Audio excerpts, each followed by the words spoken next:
রাতে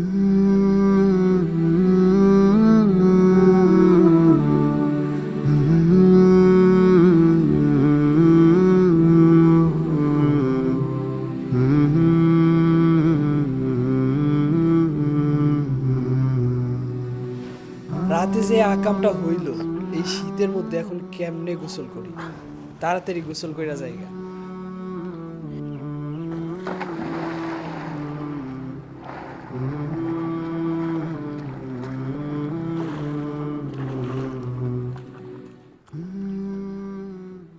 এই ভাই, কি ভাই?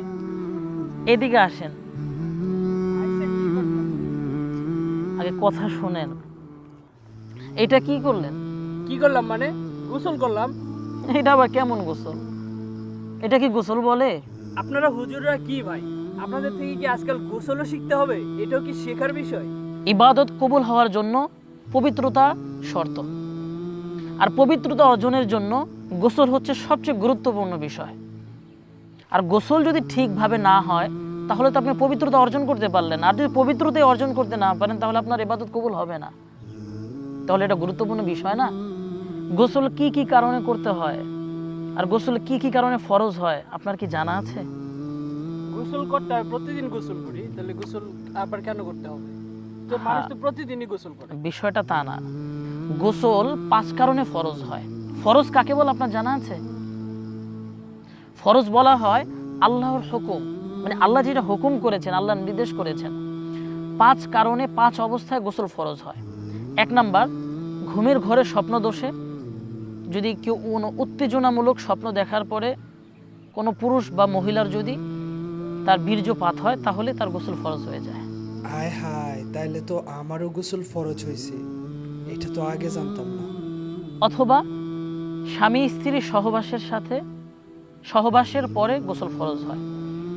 আমাদের মা বোনরা যখন মাসিক পিরিয়ড যখন তাদের হয়, মাসিক পিরিয়ড থেকে যখন তারা সুস্থ হয়, সুস্থ হওয়ার পরে তাদের গোসল ফরজ হয়। যখন কোনো মুসলমান ব্যক্তি, কোনো মুমিন ব্যক্তির ইন্তেকাল হয়ে যায়, মৃত ব্যক্তিকে, তখন গোসল করানো ফরজ হয়ে যায়।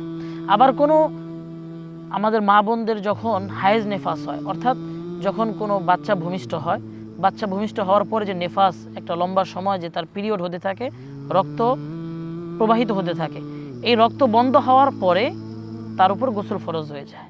তো এই কারণে গোসল ফরজ হয়। গোসল ফরজ হওয়ার পরে এই গোসলটা কত সুন্দরভাবে গোসল করতে হয়, উত্তম রূপে গোসল করতে হবে। সে যদি উত্তম রূপে গোসল না করে, সুন্নাহ মোতাবেক যদি না হয়, এই গোসলটা দ্বারা কি পবিত্রতা অর্জন করা যাবে? গোসল কতটা গুরুত্বপূর্ণ তা বুঝতে হলে আল্লাহ রাব্বুল আলামিন পবিত্র কোরআনে কারিমে বলেন, ইয়া আইয়ুহাল্লাযীনা আমানু ইযা কুমতুম ইলাস সালাহ ফাগসিলু, হে মুমিনগণ, যখন তোমরা নামাজ কায়েম করো, নামাজ আদায় করো, আদায় করার পূর্বে তোমরা ফাগসিলু, গোসল করো, ওযু করো, মানে পবিত্রতা অর্জন করো। ফরজ কাকে বলে আপনার কি জানা আছে? ফরজ বলা হয় যা আল্লাহ হুকুম করেছেন। গোসলের ভিতরে 3টা ফরজ। 1 নম্বর হচ্ছে কুলি করা, 3 বার ভালোভাবে কি করা? কুলি করা। এরপরে নাকে পানি দেওয়া, নাকের ভিতরটা পরিষ্কার করা ভালোভাবে। এরপরে সমস্ত শরীর ভালোভাবে উত্তম রূপে গোসল করা। আচ্ছা, কোনো কারণে যদি গোসল ফরজ হয়, আর যদি আমি ফরজ গোসলটা সঠিকভাবে না করে ইবাদত করি, আমার ইবাদত কি কবুল হবে? আপনার যদি গোসল সঠিকভাবে না হয় তাহলে পবিত্রতা অর্জন হবে, আর পবিত্রতা যদি অর্জন না হয় তাহলে তো আপনার আমল কবুল হবে না। এটা তো সহজ বিষয়। এই জন্য আমাদের খুব খেয়াল করে গোসল করতে হবে। হুজুর, তাহলে তো আমার জীবনের অনেক আমল নষ্ট হয়ে গেছে। আমি জানতাম না আসলে এভাবে যে ফরজ গোসল করতে হয় বা এই কারণে গোসল ফরজ হয়, আমি আসলেই জানতাম না। তাহলে তো আমার জীবনের সকল ইবাদত নষ্ট হয়ে গেছে। এখন আমার কি করা উচিত? এই জন্য চিন্তার কোনো প্রয়োজন নেই। আল্লাহর কাছে তওবা করা, পিছনের জন্য তওবা করা, এবং সামনে খুব মনোযোগ সহকারে মাসালাগুলো জেনে, ফরজ গোসলের মাসালাগুলো জেনে, ফরজ গোসলের ভিতরে যে ফরজগুলো রয়েছে সুন্নাত তরিকায়, অর্থাৎ ফরজ গোসলগুলো সুন্নাত তরিকায় আদায় করা, এটি হচ্ছে আপনার জন্য করণীয়। এটা আপনার না, সবার জন্য করণীয়। আচ্ছা, আমি তো জানি না আসলে ফরজ গোসল কিভাবে সঠিকভাবে করতে হয়। আমাকে যদি সুন্নাত তরিকায় একটু ফরজ গোসলটা শিখিয়ে দিতেন তাহলে আমার অনেক উপকার হতো। অবশ্যই শিখিয়ে দিব ভাই, অবশ্যই শিখিয়ে দিব। আজকে আমি আপনাকে শিখিয়ে দিব, আপনি এটা আপনার অন্যান্য ভাইদেরকে অবশ্যই এটা শিখাবেন। আপনার যখন গোসল ফরজ হবে আপনি তখন প্রথমে বাথরুমে কিংবা পুকুর ঘাটে যেখানে যান না কেন সমস্যা নেই, তো প্রথমে আপনার যে নাপাকি স্থানগুলো আছে ওই নাপাকি স্থানগুলো ভালোভাবে ধৌত করতে হবে।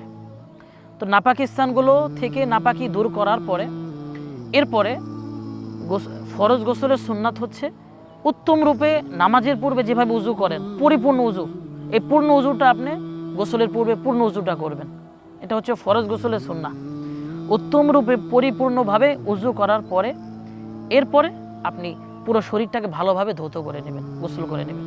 এটাই হচ্ছে সুন্নাত তরিকায় ফরজ গোসল, একদম সহজ। আমার কথা বুঝতে পেরেছেন? তো এইভাবে সবসময় আমল করার চেষ্টা করবেন এবং আপনি আমল করবেন এবং আপনার পাশের আরেক ভাইকে এই বিষয়ে সচেতন করে দিবেন এবং ঘরের মা বোনদেরকে এই বিষয়ে সচেতন করবেন। যান এবার নিয়মগুলো মেনে ফরজ গোসলটা করে নিন।